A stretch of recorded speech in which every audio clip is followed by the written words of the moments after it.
Hello, friends, and welcome once again. This is Syracuse Football Postgame, presented by Krause Health, the exclusive healthcare partner for Syracuse Athletics. You got Brent Axe, you got Emily Leiker, we got you, we got our Syracuse Sports Insiders ready to chime in with questions and wisdom and just what exactly did Georgia Tech coach Brent Key say to get.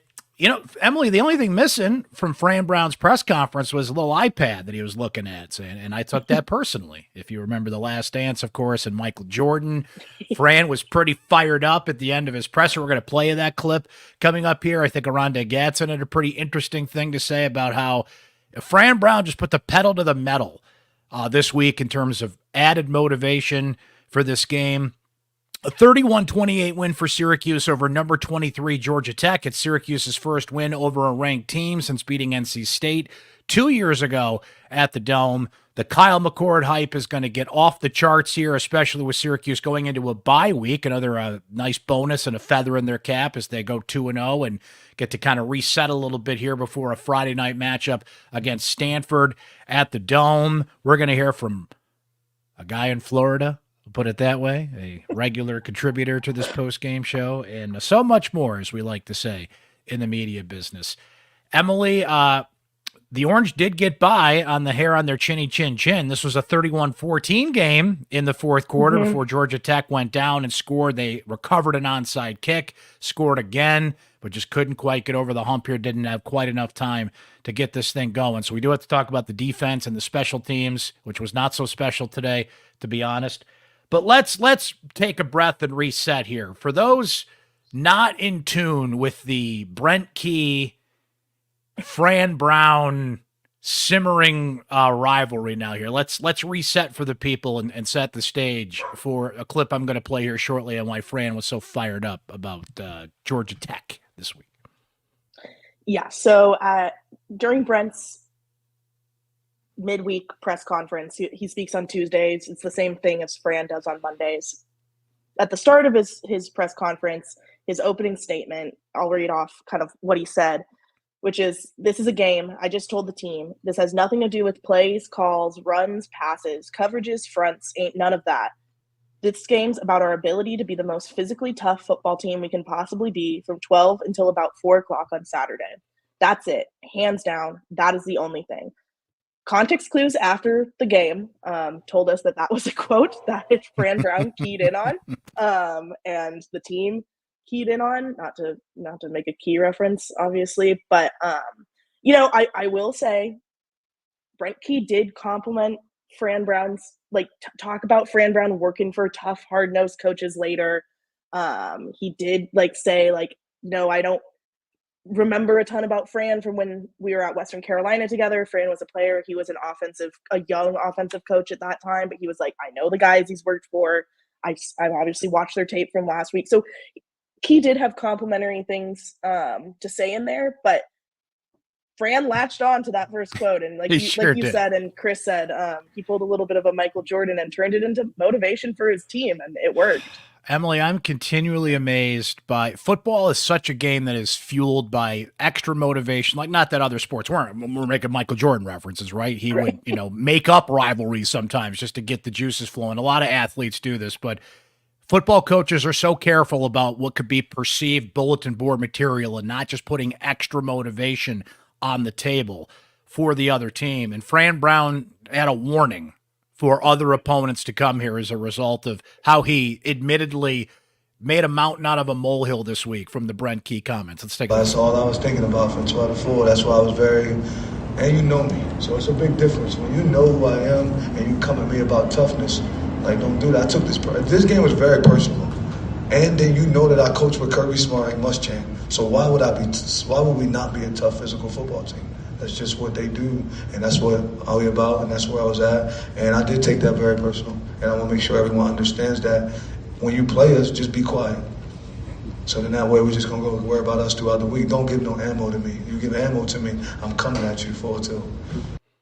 It was funny because Emily on Monday at his press conference, Fran was like, yeah, he coached me, and it seemed like all was well, and it was going to be another reunion, and they were going to hug it out at midfield before the game. Like 9 out of 10 times, that's what you see between opposing coaches. But once in a while, there are personal differences here. I remember, when Greg Schiano and Greg Robinson, of all people, went at it, and Scott Schaefer was calling out Dabo Swinney.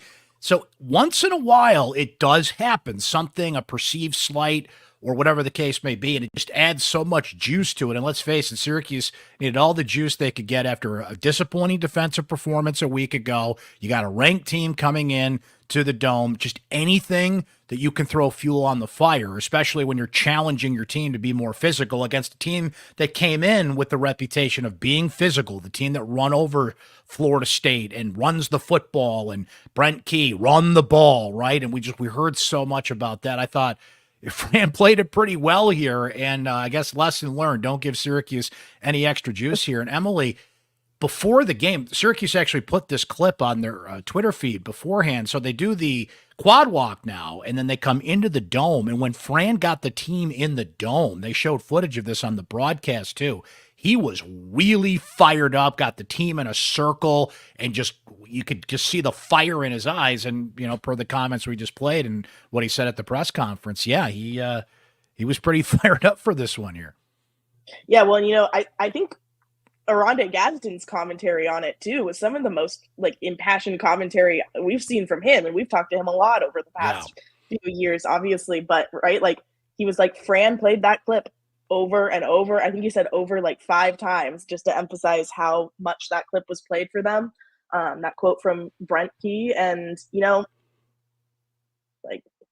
Syracuse showed it. Some examples that they the players and Fran threw out about kind of the toughness and out physicaling them were those 4th down conversions. I believe LeQuint had one, Zede Haynes had another. LeQuint's long run at the end to ice it, where he made the very smart move of going down to make sure the clock was going to keep running out instead of taking it to the end zone or taking it to the sideline.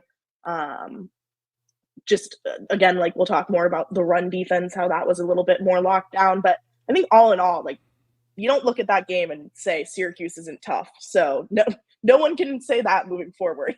Here's that clip from OG, by the way. So we had seen that message that he sent. Fran kind of felt the way about it until he showed it to the whole team. That we started feeling a way about it. The type of coaches that we have. He think we ain't trying to be smart. It's not about the X's and O's and all that. That we just want to come in and be more physical. But he just kept playing that clip over and over and over and over and over at practice throughout the week. He just kept getting it through our head. So it looked like we was just a more physical team out there, especially on that last drive of the game, making that big catch on 3rd down and being able to get that 1st down with LeQuint on that run, to secure the win. OG was pretty excited in another clip about how Jeff Nixon was slicing and dicing the defense, and he slapped Fidel Diggs on the shoulder, who was sitting next to him at the presser, and my man right here. And look, Emily, that was a big thing in this game, the physical challenge. But remember, there's no Marlowe Wax out there. So how does Syracuse adjust and become more physical and attack this Georgia Tech team that had the reputation of being more physical? Well, Fidel spent a lot of time at linebacker. They had a lot of 3 down fronts. They did go 3-3-5 at times. I saw a 4-1-6 out there at times. Justin Barron spent a lot more time. He's kind of got the hybrid role in that star position, but he was much closer to the line of scrimmage. He certainly was playing more linebacker. You talked to him after the game a little bit, Emily. Did he have the green dot and the communication? And what did he say just about how physical things got and how this team wanted to shut Georgia Tech down? Yeah, he did take over the in-helmet comms for defense, which Marlowe had been on last game. On Tuesday, he had said he hadn't known yet. They hadn't made that decision on who was going to wear that. And he was like, I maybe don't want it just because that's a whole other thing you got to pay attention to, and it's someone else in your ear and all of that. But he said he settled in and was used to it by the end of the game. And he'd say it was a little hard to hear at times with how loud the Dome got, especially I'm sure on some of those 3rd and 4th downs that we saw. But he got used to it, and he should be the one wearing it going forwards. And I think he makes the most sense, right? He's been in this defense, or he's been with a lot of this personnel on this defense, obviously not in this scheme. But yeah, that's the green dot and the in-helmet comms. The Diggs playing back, I think, was really interesting. This was something that I had, I think, mentioned to you and Chris earlier in the week when I had gone back and watched some of the defensive tape from last week was that they played Diggs in that linebacker spot a lot last week when they were in the red zone, right? And that was one of the best places we saw Syracuse's defense last week was in the red zone. Like they forced several field goals there instead of letting Ohio get touchdowns. So to see him play that more out in the field against Ohio, I think was great. It just gives him a little bit of a quicker path to get back behind to the quarterback and just a more direct path. And so he's usually in that middle position with either Barron and McDonald, or like Barron and Hurd, or McDonald and Hurd kind of around him. And, Barron did say that he and McDonald spent time with Diggs this week, just kind of going over a little bit more, like what's it like to play off ball. And obviously he's a very intelligent guy, so he got it pretty quickly. And then they were just kind of helping him smooth out some of the little things. But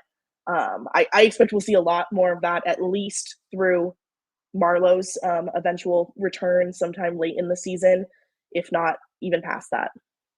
Fidel had a huge fourth down stop in the fourth quarter when Syracuse really needed it. And look, let's be honest here.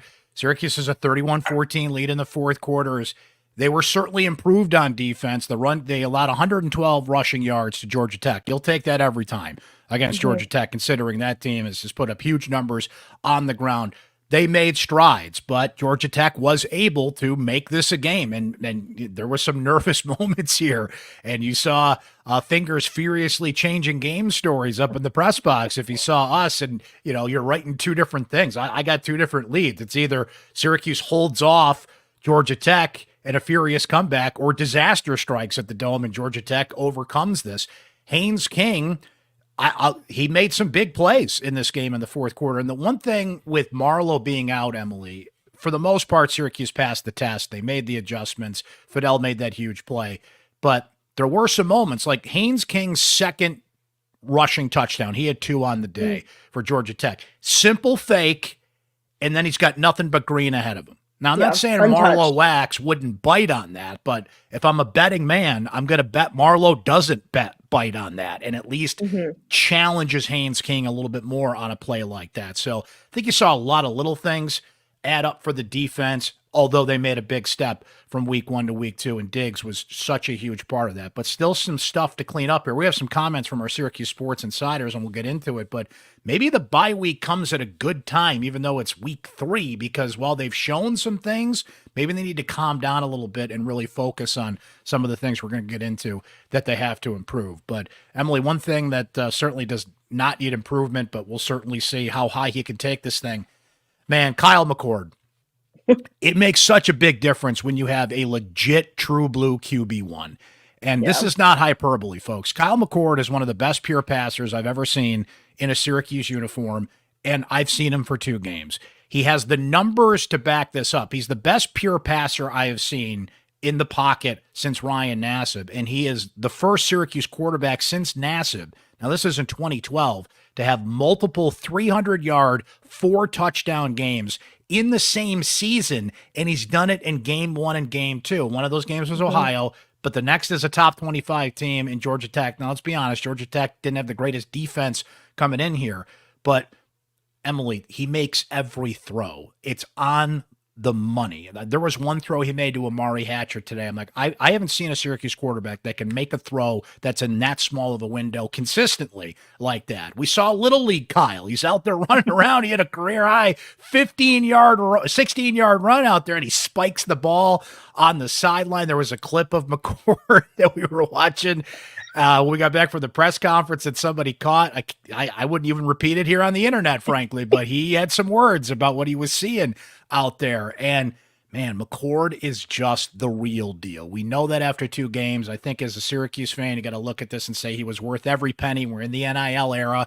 This is what you have to do. You got to go out and buy quarterbacks. And what Fran Brown's going to have to do, Emily, he's going to have to add a little caviar to that champagne that he's going to send to Ryan Day for allowing Kyle McCord into the portal and here to Syracuse. It has just been, I don't think unbelievable is the word, because I thought McCord was good, but no one had this. If I had put this out there like after 2 games, this is what he would be. I think even the McCord family would be like, I don't know about that. He's got to ease into it a little bit, but he has been fantastic.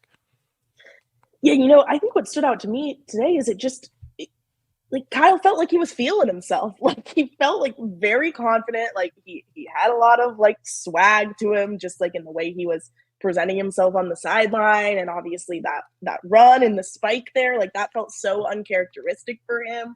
And he did say, he was like, I probably shouldn't have spiked the ball. We're really lucky we didn't get a penalty there for that.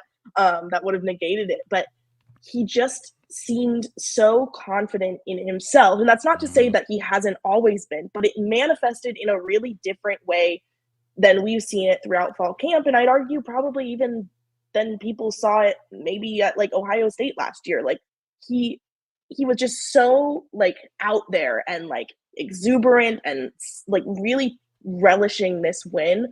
And, you know, I think that's because he has a coach who is in his corner no matter what.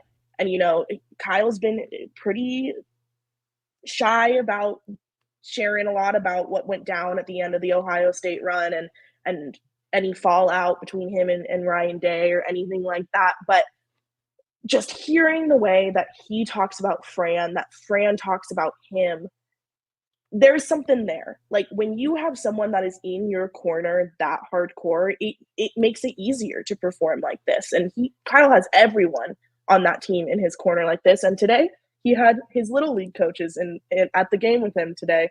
Not with him, but at the game, four of his little league coaches, the little league coaches Emily, that also coached Deuce and Dennis too. This is all in 9 months. That's what really intrigues me about this. He's not somebody that built up and took over the job and was the heir apparent to somebody. This is 9 months. He parachutes in. He forms the relationship with Pena and Gatson and 2 new receivers and Meeks and Haynes that have to come in.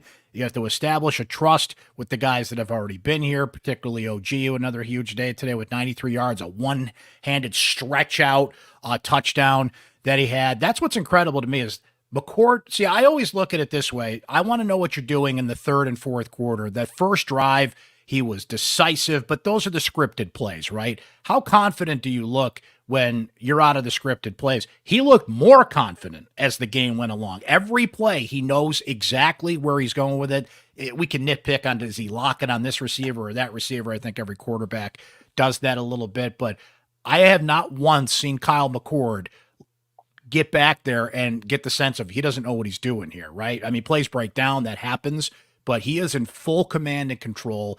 I mentioned how pure of a pocket passer he is and one of the best I've seen at Syracuse. And with the bye week coming here, the hype is going to build on this guy. And people love a good story, Emily. You brought it up. The guy comes from Ohio State, brings Syracuse to where they are now. If they're going to knock on the door to get in the AP poll, Emily's an AP voter, so we'll talk about that coming up here in a few minutes. I was an AP voter, and I kind of know how that process goes. This is what you signed up for with Kyle McCord, and it is literally a term that I'm going to use, but also philosophically in a way, he's worth every penny. He's worth every penny for the Syracuse offense. And Emily, I don't want to bring this up on September 7th, but I'm going to bring it up because I'm going to be I'm going to become a little obsessed with this. You might have 10 games left with Kyle McCord, 11 if they go to a bowl game, right? Which at this point they're well on track to do. What are you going to do after this guy? Is it a freshman?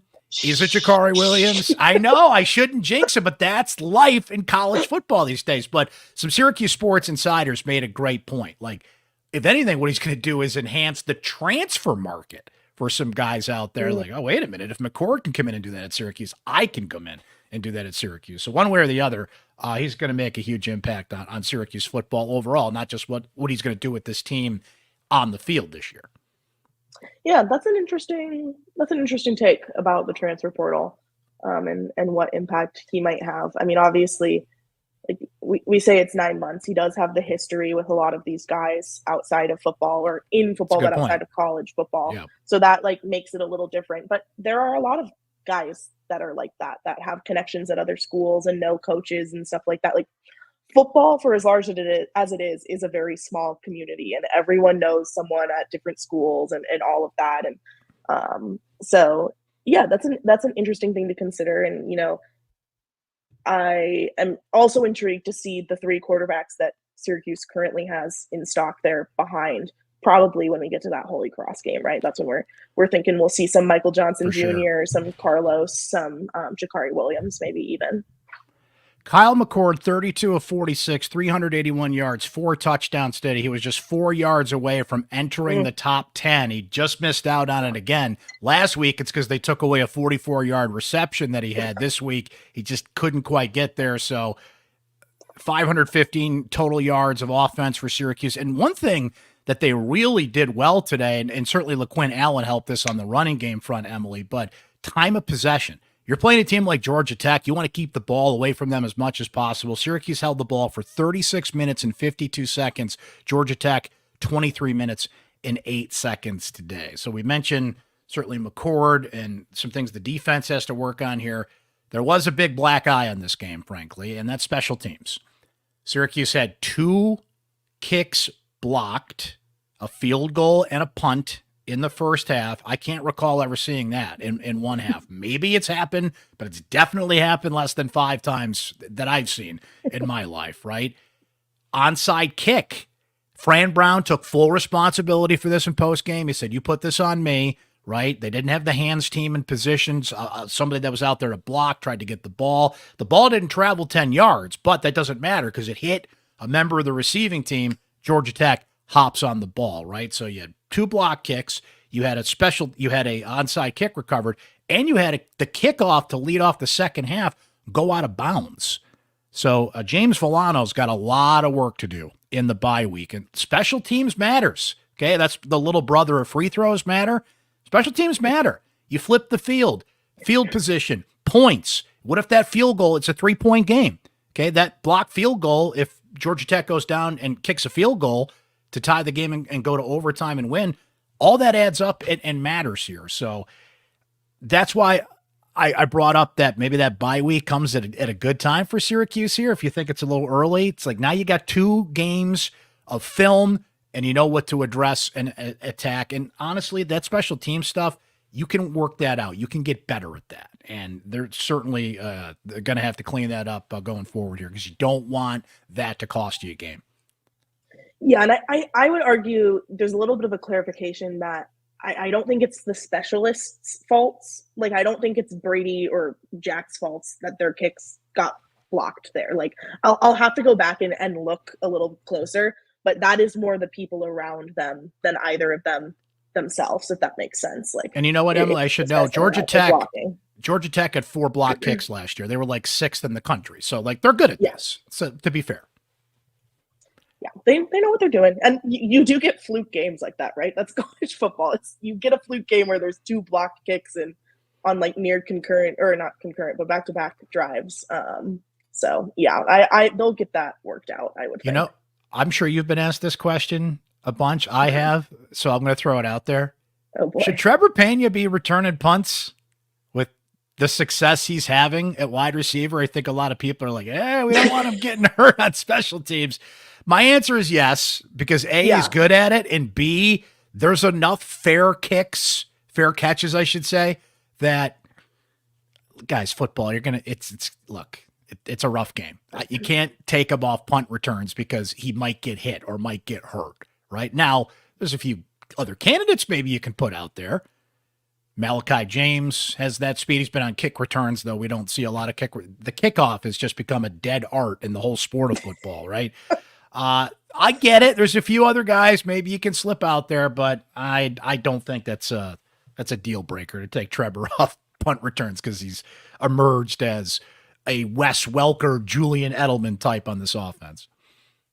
Right. Well, and would it not be an insult to Trevor's toughness if you were like, no, we got to pull you because they're hitting you really hard? Like, if I was Trevor, I'd be like, no.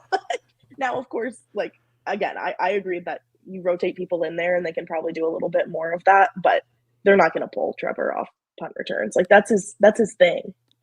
That doesn't feel very Dart to take somebody off of punt returns for that reason.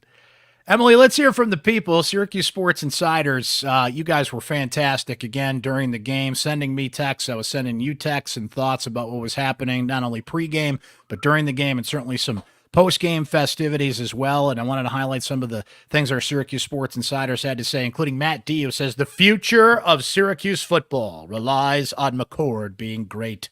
Need to become a destination for transfer quarterbacks.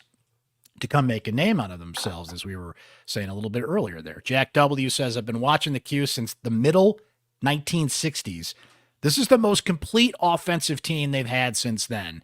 As long as they stay healthy, there are no holes. And he adds this, McCord is definitely their best passer ever. McNabb with his legs may have been a better quarterback, but even that's debatable. The defense made good strides, much improved against the run, but still work to do. All right, so both Jack and I are older guys, right? We're back in my day. Emily, the tape was floating out there the other day. It was the anniversary of the Syracuse-Tennessee game in 1998 when they just, let's not go back to that ridiculous Will Allen pass interference call. But there was a throw that McNabb made in that game when he got flushed out of the pocket and threw it, it seemed like 60 yards with a flick of the wrist and made a huge play. So, Jack, I love you, my man, and you've been there and you have done that. And I said Kyle McCord's one of the best pure passers I've ever seen, and I can say that after 2 games. But McNabb could chuck it, and he could chuck it on the run, and he was the second overall pick in the draft for a reason. So McCord's still got some work to do to get on that level, but hey, credit to what Kyle McCord has done so far here. Steve says, in the end, these 2 games are an ideal start for the Fran Brown era. You're unbeaten, but still a ton of work. It allows the players to feel good while knowing there's much to do. Emily, I don't know if you asked anybody about this after the game. I didn't ask specifically about the bye week because there's not going to be any FYI, guys. There's no media availability next week as typical during a bye week. I don't know. I always feel like the answer is always yes about when the bye week comes, that it's the right time. Some might say it's a little early, but based on some of the things that we've talked about that they have to clean up, like maybe a week off's not such a bad idea right now, just to kind of hit the reset button a little bit. I think not, and especially there's 2 bye weeks this year too, so they get another bye in mid-October, which is probably the more appealing time to have a bye, right, is in the middle of October than in early September. But no, I think you're right, is that they come away from 2 games, they are feeling good, but they also very clearly have things to work on. Justin did say, he's like, this was not a perfect game. We let them claw back to a 3-point game in that 4th quarter. Like, we can't let that happen next time. Like, that cannot happen later in the season. So I do think it'll be really beneficial. Also, just it's an early chance for them to get healthy again. Not that they're dealing with like a ton of boo-boos yet or hurts, but the first couple games of a football season do kind of bang you up a little bit just naturally. So they get to take a week off from that. So I think it's good timing. And obviously then coming out of that stretch, coming out of the bye, the next stretch, I think we're easily looking at they'll be 5-0 in another 3-4 weeks, when they finish up with UNLV and then they go into more ACC play. I'm having owie flashbacks right now. Yeah, sorry. I was trying to distinguish that I wasn't saying people are injured. I just mean that you ice up. You need to ice up after your first couple games. From David, it says, I would like your take on only rushing 3 to go to the defensive side of the ball. He says he hates it, way too passive. If you give a decent quarterback unlimited time to throw, he'll find somebody open. Got to put pressure on the quarterback. I don't know. I'm going to give him a little slack on that this week, considering the adjustment they had to make on defense. They're still trying to figure out the defensive line. And Fidel Diggs did a little bit of both today. He made some great stops in the backfield. He's your primary pass rusher, but you needed him in the middle. So I didn't have a huge problem with it today. Philosophically, I agree with David, but given the spot that they're in right now, I'll give him a pass on that. What say you, Emily?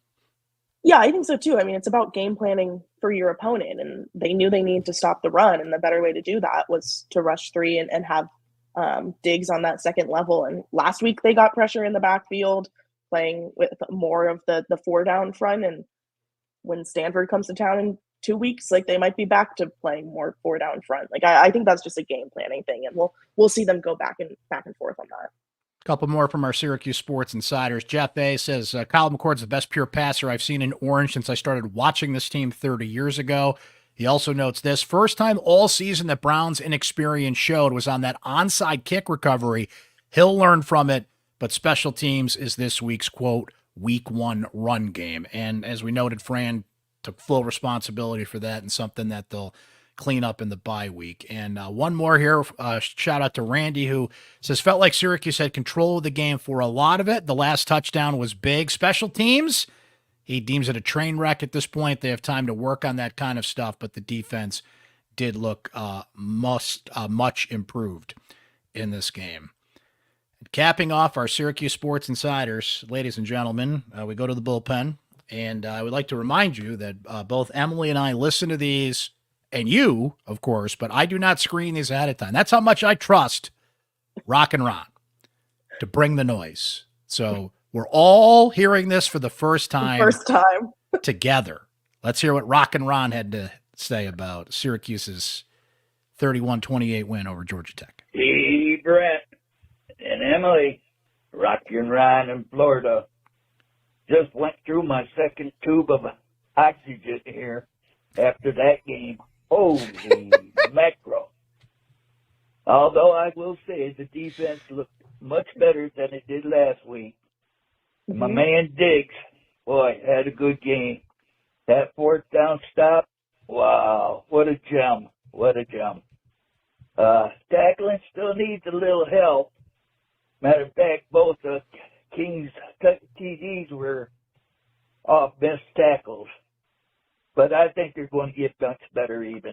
So, and the offense, can't say much more than what a super job they did. They all did. It was a team effort on the offense. Although one little blemish was, never saw Velarde drop 2 passes. But he dropped 2. He did end up catching 1. But you'd like to see him get back in the game too. So, but it was nice to see him catch 1. But as far as the special teams, I called them my cardiac kids. Oh my God, I thought I was going to have a stroke there. Well, on that, I will say, score shouldn't have been as close as it was. But I think each week we improve a little step by step. Got a heck of a team here. So, until next week, say you most. Later. There Bye. he goes. The legend. Rock and Ron. I have a couple thoughts off this. First, let's go ahead and read off Fadil's stat line just because it got brought up and we haven't referenced it really yet. But he did lead Syracuse in tackling, 7 total, 4 solo, 2 tackles for loss. So that was good performance by him and shows the value of moving him around and using him in different spots. Barron and McDonald followed him. So that kind of whole group had a really good game. The close score, it was close, but Brent, we were both pretty close in our projections. You came out on top because you were the only one of us to project that Syracuse would win over at syracuse.com. But we were both in range in terms of the numbers. Oh, for sure. Yeah. In both of us, you said in your prediction you could have easily seen your score flip the other way. And we both saw this kind of game coming, right? I felt like the offense had to lead the way. The defense had to do just enough, bend but don't break, make some improvement, do a better job on Georgia Tech in the red zone, which, that was kind of mixed results, as Rock and Ron said. A couple missed tackles there allowed Haynes King to score, but they did enough to make it that kind of game, right? I felt like this was going to be those prototypical fourth quarter type of games, who's got the ball last kind of thing. And as you noted earlier, LaQuinn Allen did a great job icing that thing. OG with a big third down catch, and Syracuse gets the ball back and prevents Georgia Tech from getting that last possession to do it. And boy, Rock and Ron's going through oxygen tanks. He's having a lot of health ailments going on in this one. But look, as somebody once told me, Emily, is a very passionate Syracuse football fan, he said, Syracuse athletics is going to be the death of me, and I am fine with that, right? That's the investment you make in your favorite sports team. It's not going to be that for me. It's going to be that football team in the NFL that I root for that starts their season tomorrow. And I'm surprised they have not done it yet, but they're still trying. They're still coming after me. We shall see. Go Bills, even though it's against my better mental health most of the time. One more thing before we go. So Emily is an Associated Press top 25 voter. I have been an AP voter in the past. And I'm already seeing the questions, Emily. Me too. You're probably getting them already as well. Yep. Is Syracuse going to be ranked when the new poll comes out? Now, I'm going to go ahead and say no, but they certainly will get votes. And the best way into the poll, and remember, Syracuse did not get any votes in the AP last week, but the best way in is to beat a ranked team. I guess the question is, Emily, what kind of credibility does Georgia Tech have as a ranked win, considering how things have played out here? Right. It's interesting being so early in the season because, like, you can kind of argue now that, like, the best way I can put it is that if Georgia Tech had the 2-run span that it did later in the season, it would not be ranked right now. Like, if it had beat Florida State and Georgia State by those metrics, like, it would not be ranked because Florida State's unranked now, you know? Like, it's just it's so weird at the beginning of the season because everyone's kind of looking at really small sample sizes. Half of your schools are playing FCS level opponents or lower, the group of 5 opponents that you're like, okay, well, is it really, like, how do you really judge Syracuse versus Ohio and, like, that score or all of that? That said, I do think a Syracuse vote would be justifiable. That's not me committing, saying that I'm voting for Syracuse. I have to go over everything that I've missed today and watch some film. And I know we're getting lots of live comments that. Listen, Emily, sounds like a coach. Got to watch a film. No, that's fair though. That's what you got. You got to be thorough about these things. Yeah, getting lots of comments about the Northern Illinois upset of Notre Dame. So, like, stuff like that factors in. Notre Dame. Bowling Green almost knocked off Penn State today. What is there was a lot. Sports. Today. There was a lot. Yeah. Arkansas and Oklahoma State went to overtime. Oklahoma State's ranked. I will say, for a little added context, I did have Georgia Tech a spot lower than they ended up in the actual poll. So, like, I go off of my rankings in reference to what they're ranked overall as well. But that will influence my vote a little bit, is that I had them lower down at 24 instead of 23. But yeah, you know, I think someone will, whether it's me or a different person. I think we will see Syracuse in the receiving votes section on Monday. And, you know, they've been getting votes in the coaches poll, whether that be Fran's vote or another coach's vote, we are unsure about. But they are getting a vote every week in the coaches poll. So definitely will be interesting moving forward and seeing that a little bit. But keep an eye out Monday. You'll actually know if I voted for them before, if you are a subscriber to my newsletter, because I will pop it in my newsletter for Monday morning. My vote should be submitted by then or finalized. It will. But you'll find out a little bit more about fantastic plug.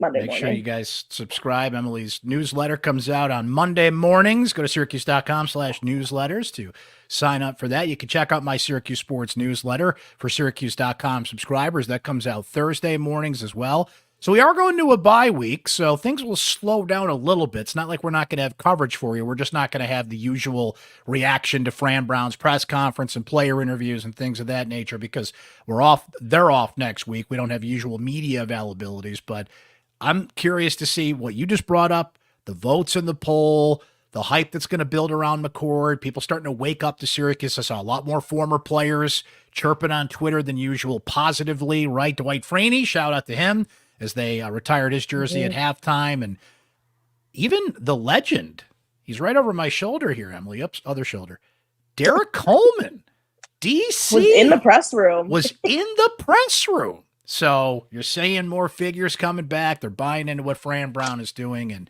by the time we arrive to the Syracuse-Stanford game on Friday night, we'll see how the hype train is chugging along here for Syracuse football. In the meantime, for Emily Leiker, I'm Brent Axe. Thank you for checking out our Syracuse Sports post-game show presented by Krause Health, the exclusive healthcare partner for Syracuse Athletics. We will catch you next time, guys. Have a great rest of your weekend.